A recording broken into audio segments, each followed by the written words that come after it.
Okay, so this is our fourth pain seminar. It's been kind of a wild ride. We were just sort of discussing before turning on some things that we could change and update and do better and all of those things because we still think that, you know, creating this opportunity for pain support and better pain understanding in our community and in the world in general is just super important. And we're going to stay the course and keep trying. What's cool about this kind of fourth and final seminar is that we are finally kind of piecing together some tangible things that we can actually do to help regulate our nervous system. So, this is not a discussion about what you probably have been through in terms of pain management. So, that would be medications, that might be, chiropractic treatments, it might be physical therapist treatments like exercise and manual therapy and all of that stuff. That is not what we're going to talk about today because what we're trying to do is piggyback on everything that we've sort of uncovered in the sense that pain, while at times is in your tissue, everything goes back to that nervous system. So, what's been sort of missing in our pain management strategies, I think, historically and certainly in our community, is that nervous system regulation component. So, a lot of the things that we're going to talk about today are geared towards how can I calm and create that safety connection rest in our nervous system. Okay. So here we go. Again, that's me on a good day. Um, and again, I wanted to do just a quick recap of like the first few weeks that we talked. And the bottom line to all things around pain neuroscience education is this concept that anyone has the ability to understand their pain experience. And when they do, it lessens the threat of their pain experience. It actually makes their pain better. It makes their quality of life better. It gives them hope. It helps them heal, all of that stuff. So, knowing pain is super duper important. Today, here's our presentation that we've gone over in the last 4 weeks. Today is tips and tools for nervous system regulation and thus pain management. So, quick review. The first thing we talked about is the key to anything positive in your life, whether that's minimizing pain, minimizing stress, improving quality of life, improving sleep, is a regulated nervous system. And what we mean by that is that we have safety, we feel calm in our bodies, we feel engaged, we're able to learn, we're able to connect. We're able to move well, right? So a lot of my patients, I run into that moment of like, they can understand in some ways that movement will help them, but if I'm in a ton of pain, it's hard to get that body going, right? And so, but part piecing together how, and I think have a slide in here about what we mean by true movement and motion for your body doesn't necessarily translate to a big gym membership and CrossFit and Orange Theory and all this blood, sweat, and tears. It's just you being able to start doing things, whether it's a vibration plate or balancing or Tai Chi or gentle movement patterns that are generally more benign to most people, even if you are in a ton of pain, that's super helpful for calming your nervous system, right? And then the final thing is rest. And of course, the big caveat with rest in and being able to heal pain and to recover from pain is that when we're in pain, it's very hard to sleep, right? It's actually hard to get that adequate rest. So what does that look like? What's a good sleep hygiene plan look like? Okay, that first week we talked about sensory processing, and what that is it's our ability to navigate our world because we're constantly getting messages from our environment, both our external environment and what's happening inside of our body. And those messages are coming in through our sensation and going to the brain. And the brain says, have we been here before? Is it important? And is it dangerous? And then we do something about it. Okay. So pain fits into that sensory processing. When there is something in our environment that triggers a danger response and a danger message, we're going to feel pain, right?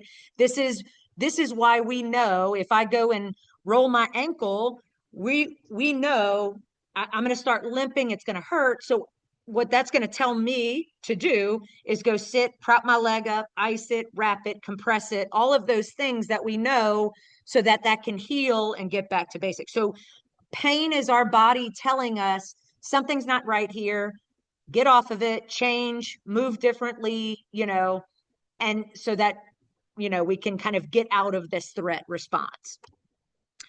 The another thing that we covered was, of course, the three classifications of pain, but most importantly in that whole conversation was this idea that every single pain, bucket of pain and different type of pain has a mental and emotional psychological component to it. So this biopsychosocial model tells us that it's not just what's happening in the tissue. It's not the physiology of healing an injured tissue. It's way more than that. It's everything that that person has been through in their entire life that adds up into that moment and how they respond to a potential threat, right? So psychological stuff, socio-emotional things, just our belief systems, our religion, all of the things that make us who we are play into our pain experience. And then the last thing, the last session we met, we talked about these, what I've termed the key concepts in pain science, okay? And this is the more tangible, relatable aspects of the pain discussion, right? One is that pain is normal and necessary. And what we mean by that is there are actual instances in the medical world where people don't feel pain. They don't have the experience of pain. They don't have that alarm system. And that actually makes them way more vulnerable and susceptible to injury, death, all of those things. Okay. Pain relies on context. That's that thought that, a fractured or cut finger is going to hurt. The pain experience for a violinist is going to be way worse than for a soccer striker, right? Because contextually, that finger is more important to that violinist, right? Another thing is that pain is not about tissue damage. It is about protection. It's about a danger alarm response. Our brain recognizes that some sensory experience that has come into the system is dangerous, and we need to protect and change the way we're moving and doing things.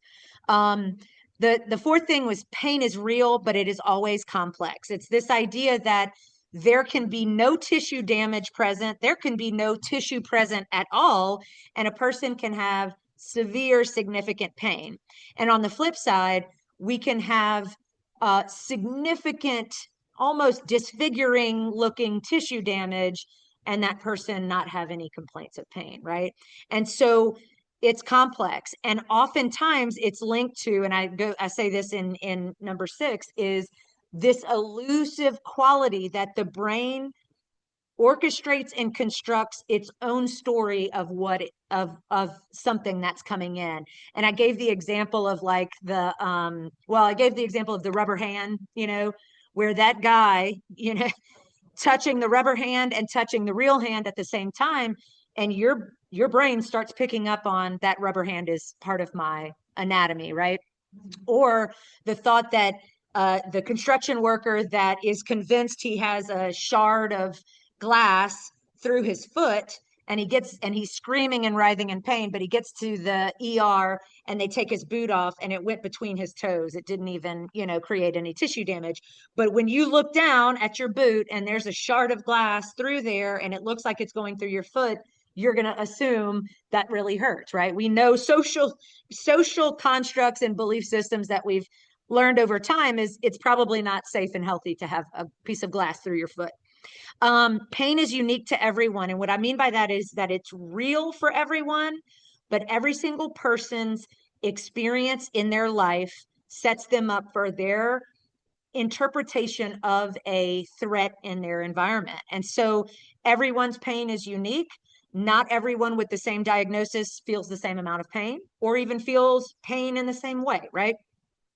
And that uniqueness has a lot to do with the sensitivity of one's nervous system and how regulated or chronically dysregulated that nervous system is. Another one we talked about is that pain is enhanced by fear. And this is a big one for the nociplastic is the new term we're using, or the formerly known as chronic pain or central sensitization, because these people are the most fearful about their experience because they continue to live their life without that sensation of hope. They're not getting relief in any way. So they're starting to feel even more and more fearful about this is the rest of my life, and I'm not going to be able to work, and I'm not going to be able to do this, and all of that stuff. So fear makes our pain experience worse, and fear is all a mental construct, right? It's in our nervous system, it's in our mental and emotional system, it's not in our tissue, but yet our pain gets worse when we have fear. And finally, pain is worsened by lack of knowledge and understanding about something because it becomes more threatening, right? I use the example of the WebMD effect. You go to put your symptoms in WebMD, you see that word cancer, all of a sudden my headache's way worse, right? Jumped from a 5 to a 9 out of 10. So much like what we've done in the last 4 weeks is unpack the idea that pain and a person's pain experience and their nervous system regulation improves with better understanding, right? So better understanding of pain, better understanding of your diagnosis, of any of those things, okay? So what can we do about it, right? And I said this before we started, is this is not a discussion about physical therapy intervention and specific exercises and specific modalities. This is all about what can we do if we have no other provider with us. What can we personally do to help calm and regulate our nervous system? So the first and most important thing, and when I give any lecture on stress management, pain management, anything, is it is about being self-aware. What are the things that I have in my life that are danger, right? And I've given the example of, like, I stopped watching suspenseful horror movies. I stopped reading horror book, anything like that, because it was adding to my anxiety. And I'm already tend to be anxious person. I don't need that extra input. It's like the true crimes podcast that people get addicted to. I can't hear that sort of stuff and it not affect me, right? And affect my nervous system. So I stopped doing it, right? And that seems like such a subtle thing. But if you really become self-aware about the things in your life that are creating more stress, and what that translates to, I put the term more danger, we need to figure out how to get rid of those things. Some of those things are not things we can get rid of if we have children or we have aging parents, or we're taking care of someone. All of those things, those are not stressors we can change. But there are a lot of things that we can change in our world. So where can I create more safety in my world? And what am I doing to sort of self-sabotage my nervous system, right? One thing I probably talk to everyone about, and probably one of my best mental health exercises, or the things that I do to try and stay regulated, is I do positive affirmation mantras. And what this does is, when I'm in a spiral, I call it the worst case scenario, Claire, right? I spiral out, and this must mean have this, and I'm dying, and I'm doing this, and and all of a sudden I'm in this very dark place. I have control over that, right? And so what I've started doing is some positive affirmation. So one thing that I'll do is, I am safe, I am healthy, I am strong. I am safe, I am healthy, I am strong. And when I'm coaching patients and clients on this, one of the things that I say is, if you start saying, I am safe, I am safe, I am safe, and you start saying those words, you will start to be safe. Your nervous system will transition from a place, because what's happening in chronic pain and in chronic dysfunction and in chronic stress, what we're saying in our head and not even realizing it is, oh my God, I'm not safe. I'm not safe. I'm not safe. I'm not well. I'm not good. I'm not. And so you're going to rewrite your narrative. You're going to rewrite the narrative that you are telling yourself over and over.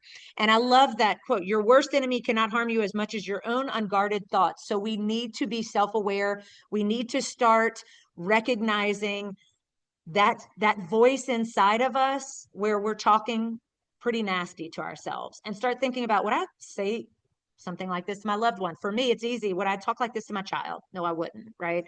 um so, and I put here the difference between having pain and, like, because we all do, we all have pain, some worse than others, and everybody's unique.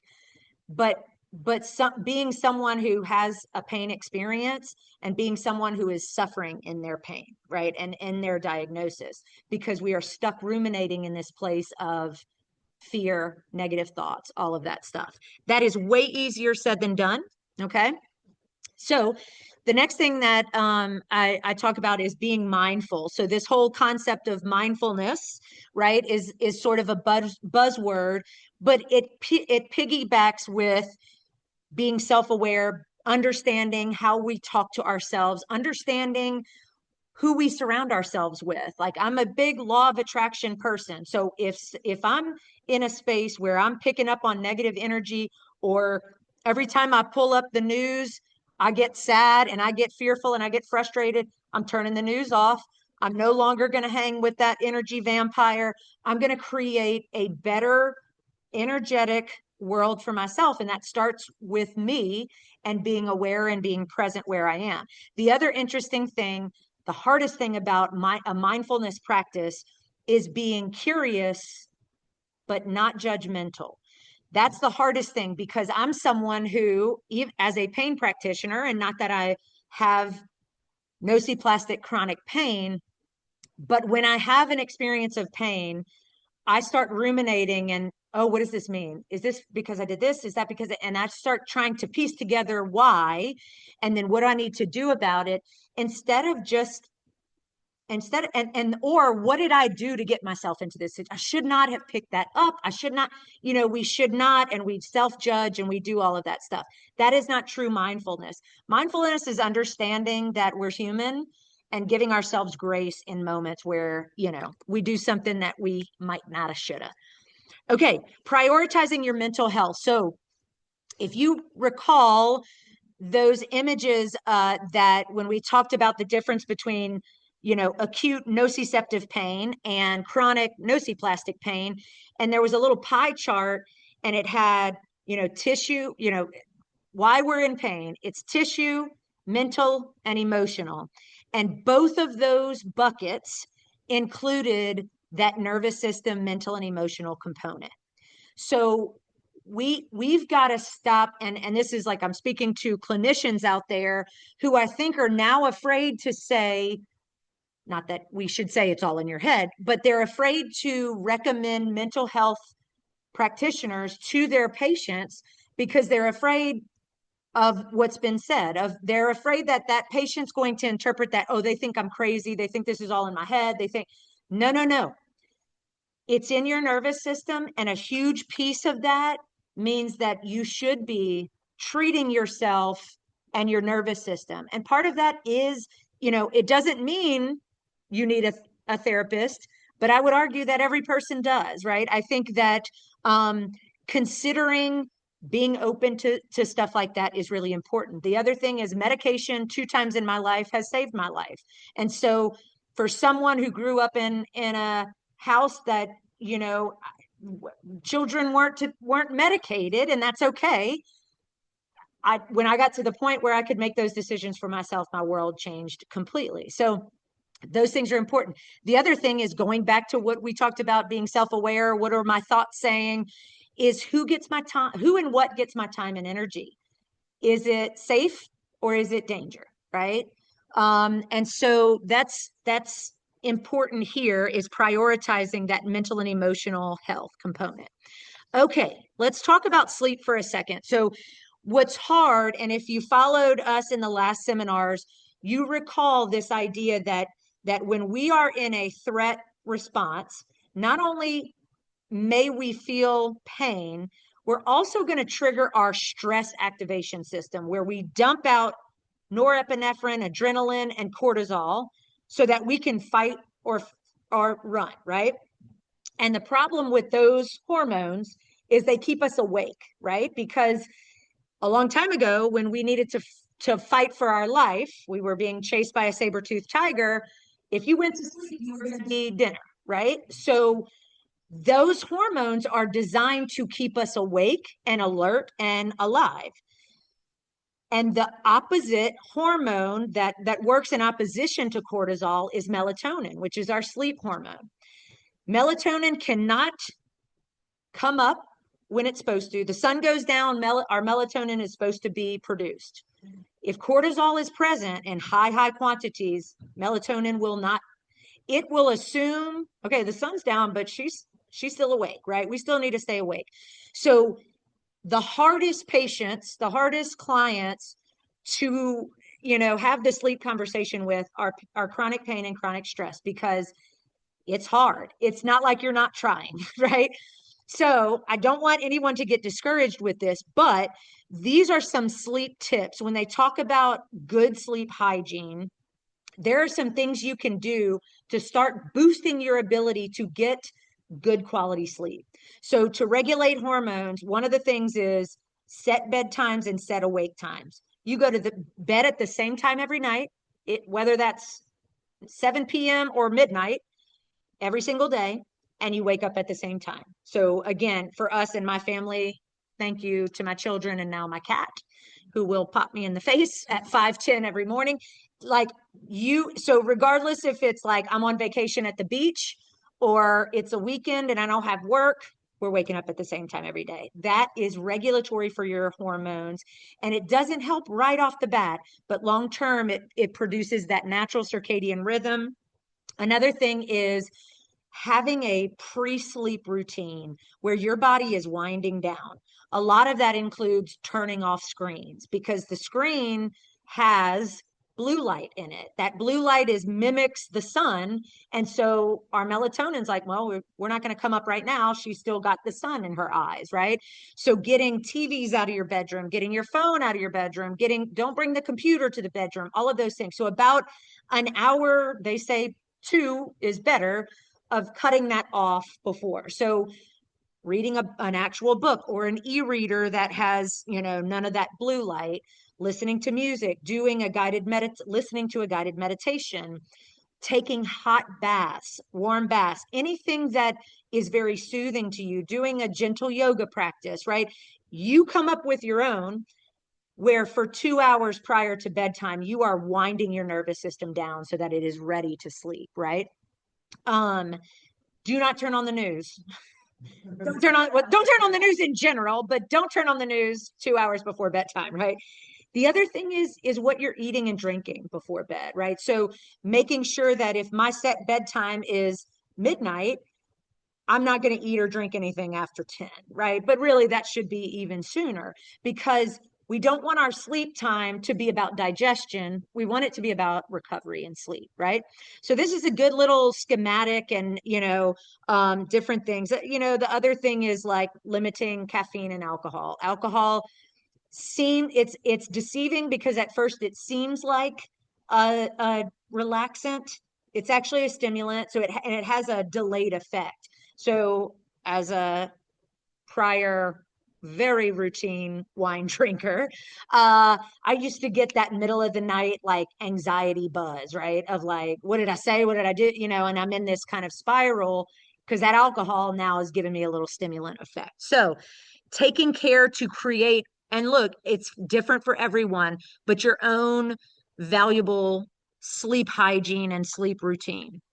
Okay, meditation and stillness. So just like we'll see, I guess, in the next slide, movement is good.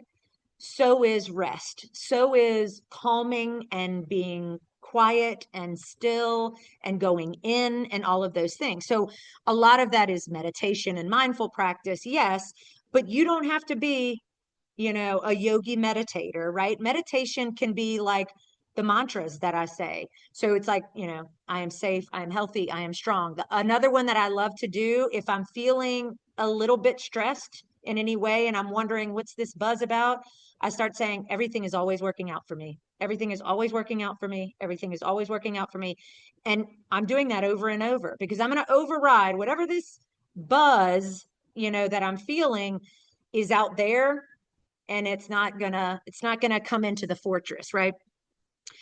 But I wanted to talk about breath for a second because I think there's some misunderstanding of what is true good breath. The first thing that we see a lot of is this idea that we want to breathe in through the nose and out through the mouth. This really kind of very audible sigh, forceful exhalation can actually be problematic for us. So when you start trying to bridge into some breathing exercises, the first thing I want you to do is like what we call a quiet breathing, where you're not like, I'm going to try to breathe in for 6 seconds and then breathe out for 6 seconds. Don't get caught up with that, but just stick with breathing in and out through your nose. Okay. The mouth is made for speaking and eating. The nose is for breathing. Okay. Now, way easier said than done if you don't have chronic sinus allergies and congestion. And if you don't have structural deviated, structurally, you can't breathe, all of that stuff. But there's a huge component in the health world about dysfunctional and functional breathing. And dysfunctional breathing is mouth breathing. Dysfunctional breathing is forceful exhalation. What ends up happening in those situations is we actually expel too much CO2. And I know that seems kind of crazy because we're like, aren't we taking in O2 and pushing out CO2? Yes. But for us to breathe in oxygen and have it actually exchange at the cellular level, CO2 has to be present there to have that exchange. So if we are forcefully exhaling too much CO2 and we're gasping for more, we're not actually getting oxygen to some of our cells. So it's called it's a concept called chronic hyperventilation syndrome. This that constant, and we think we're doing good because I'm like, certainly I'm breathing, right? This is good, but that really forceful. So first and foremost, go to a soft, quiet nose breath. Just start there. Okay. Other things we can do is diaphragmatic breathing. So the other thing is, I told someone once, or I did a presentation one time, and a lady raised her hand after we were having the breathing discussion, and she said, "You should make shirts that say, 'Girl, let your belly out.'" Because when I give this conversation, and Jeff is here with us, but it tends to be that women have been programmed at a young age to suck their bellies in all the time, right? And what's happened with that is that now we don't use our diaphragm to breathe, right? Our diaphragm, when we breathe in, it pushes down and pushes our belly out. But we have convinced ourselves that we cannot show any weakness, especially in the form of abdominal bellies. And so we hold it in. So what ends up happening is we chest breathe and neck breathe, and we expand from our ribs and all up here. So we start using all of our accessory breathing muscles, not our diaphragm. And all of our accessory breathing muscles, I will say, as a clinician who does manual physical therapy and trigger point, I am always working on accessory breathing muscles. They are the most problematic when they have trigger points. When they're too tight, they wreak the most havoc, right? And so starting to reconnect and doing it by yourself, laying down in your bed, putting your hands on your belly. When you breathe in, your belly should go out, which you probably find. And I was actually doing this exercise with a client yesterday, and she texted me after and she was like, I literally do the opposite. When I breathe in, my belly comes in. And when I breathe out, my belly, or whatever, it goes out. That's dysfunctional breathing. It's almost like you've reprogrammed the opposite, and you've done that for so long, you believe that that's correct, right? And so this is going to take some time for you to reconnect with, okay, when I breathe in, my belly expands up, and then when I breathe out, my belly comes back in, right? Taking your time with this. The other thing I include here is straw breathing, which is sort of the new brown bag breathing. And brown bag breathing is super interesting because, again, you're like, why does that work? I'm pushing CO2 out and then I'm pulling that, where And it falls into that chronic hyperventilation. But with straw breathing, you cannot forcefully inhale or forcefully exhale. So it calms that breath down a little bit. So soft breathing in through the nose, out through the nose, is all very good. There's lots of different breathing techniques, but I listened to a podcast the other day, and it was talking about, like, if we all breathed well, like 90% of our true diseases would be just gone, because our diseases are all things of stress, chronic stress, right? And we're chronically stressed and breathing poorly and not oxygenating. And then when we're not oxygenating, then our body's like, hey, we should be stressed. Why we're not getting oxygen? And we just continue down that spiral. So it was an interesting. Okay. Movement. If you've been to a PT, you've heard motion is lotion. All of that is great. However, when you don't feel good or when you are in pain, it is hard to convince yourself to do that.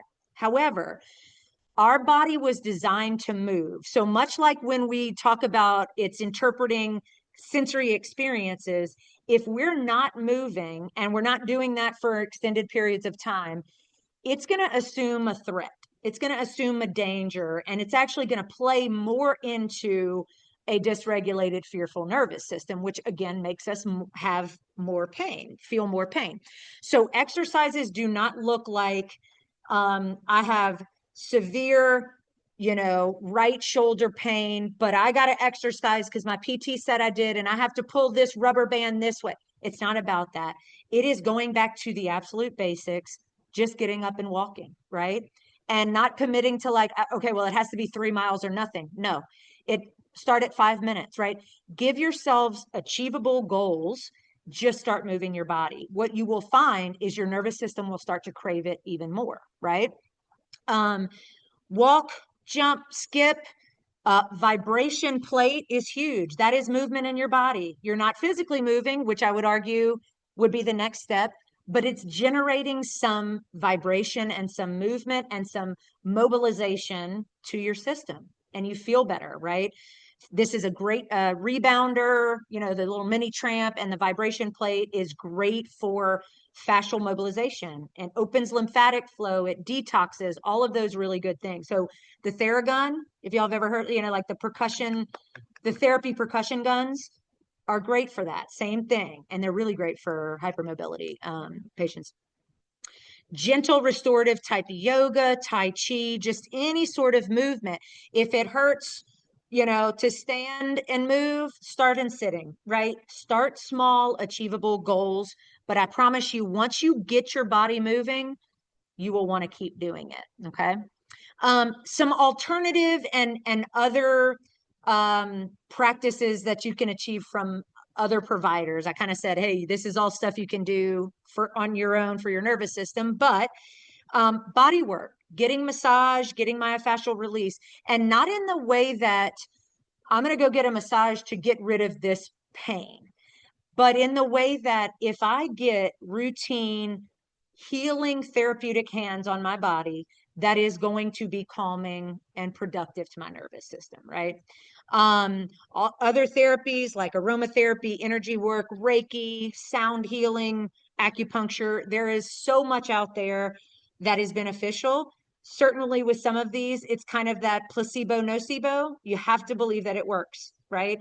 And people ask me all the time, they're like, does acupuncture really work? And I'm like, it does if you believe that it does. But if you go in there thinking that this is bullshit and it's not going to work, it's not going to work for you, So the last thing that I talk to patients about, and it's sometimes like, oh, really clear, this is going to like help my pain, but it is probably the most productively beneficial to your nervous system is to do something that brings you joy every single day. And I don't mean, oh, I love watching my child do that. No, it cannot be about someone else. It cannot be, it is your own. Jeff, you use that example of like sitting in the sun and just like feeling that heat and direct sunlight, or like, you know, gardening or cooking, like just anything, sitting with a cup of coffee, reading a book, like smelling a book, whatever it is, at least 5 minutes a day, although much more would be even more beneficial. But doing that for you and agreeing in that time period to not like get judgy or hyper focused on your pain, right? And that's hard when your pain is screaming.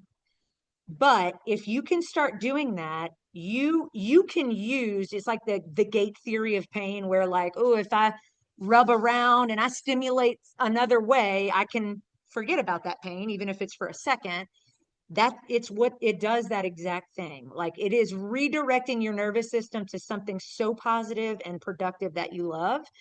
And I think this is the hardest concept for people who are suffering, because it's just, you don't feel like you have that joy, right? I've not been able to work and do the thing that I love. I don't, and it is hard, but it's a commitment, right? And we go back to that first slide of like being self-aware and knowing that you have some control over your thoughts and what you say and what you do and what you choose to seek out, right? And so that's really important. Nature is everything. Grounding, getting in the grass, getting in the garden, feeling the dirt, all of that stuff, feeling the sun on your skin. And then getting creative, that very right, activate the right brain, play music, draw, color. I do the like, I do the adult coloring books, which don't look up adult coloring books online. Make sure you look up meditation coloring books, because anyway, I learned the hard way. But I will go look at it. Jeff's like, actually, I'm going to look up adult coloring book. But I love when my kids come home and they're like, do you want to color? And I'm like, yes, I want to color. Because it's like a way that you just immerse in a moment, and like, it's a stress relief. It's calming, it's soothing. And so it's those sort of things. And what's really interesting is when you look at left brain is our analytical, logical, we want to make sense of something. Right brain is like, la da da, we're just happy, we get to dance, we get to do. And so pain, suffering and pain, and overthought of pain experience lives in that left brain, right? So we just can override a little bit by being a little bit more whimsical and playful. So that is where we are. Oh my gosh, it's sad. It feels sad to be complete from this 4-week adventure that we've been on. First thought, do we have any questions in the house? I'm sure we can discuss lots of things when we kind of sit down, but any questions about any of these things?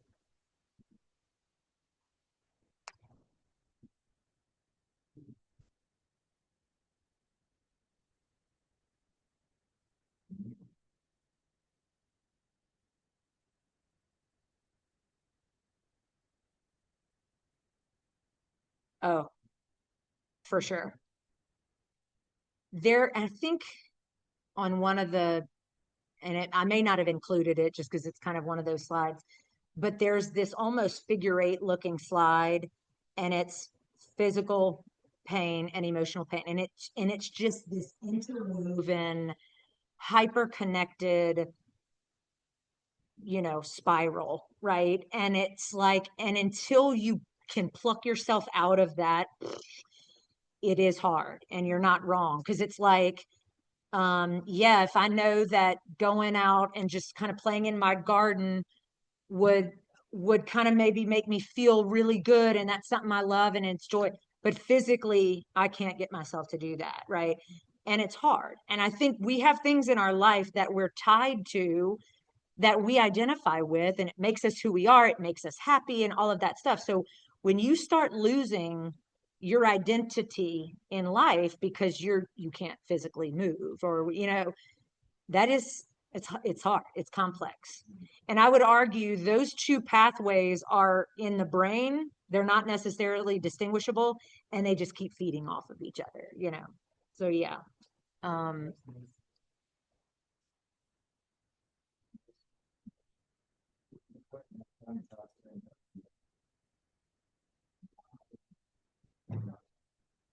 yeah, yeah.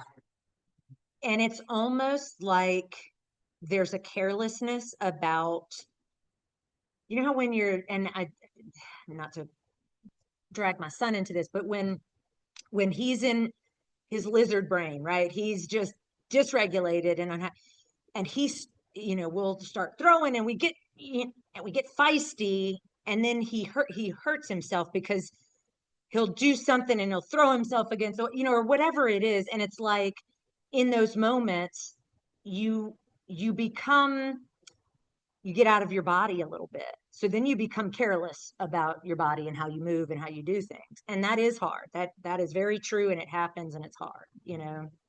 I don't know that there's an easy answer except for starting to attack the nervous system from all these different angles, and not convincing yourself that the only way I get out of this mental spiral is to get up right now and do this, because when that sort of really specific thinking sets you up for failure, right? It's sort of like, okay, I'd like to be able to do that. Let's see if okay, that did not work. We're going to redirect here. I'm going to go this way. You know what I'm going to sit and do? I'm going to sit and do a breathing meditation. And that's not an easy pattern. And in fact, I think my true, like I've been in mental health for a very long time, but my true like trauma therapy work started in 2020, surprisingly, when everybody was collectively traumatized. But it's taken 5 years of practicing all of these different things, and I still get to points where I'm like, I'm just regular, I'm out of my body.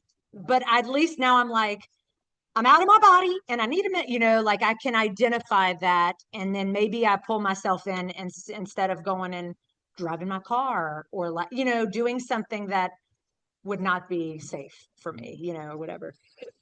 Let me see if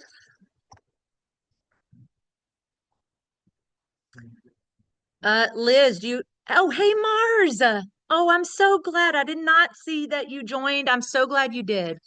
Uh, Did y'all have any questions? I don't think so. Okay.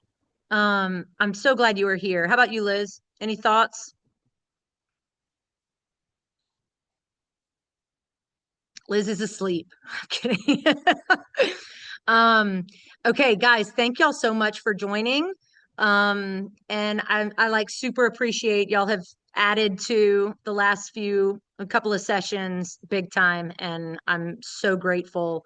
And we're really like just trying, actually, before we kicked off the thing, we were just trying to kind of discuss how to make this stick, because we did not get a lot of attendance, but I think we just keep trying. I think it's just time. And I think when people hear some of the benefits, or, I was saying that like the the biggest part of this for me is these little small discussions we have after the cameras go down, and it's just that human component, which is what a support group is, right? And what we're hoping to kind of launch and stuff. Liz, did you have something? Yeah, did I manage to unmute You myself? did. Good. Yeah, I just, my experience with experimenting with any and every form of movement that's compatible with my physical Yes. limitations. It takes a certain objectivity about your, situation and patience that it took me a long time to develop, but it's so worth it. I mean, Yeah.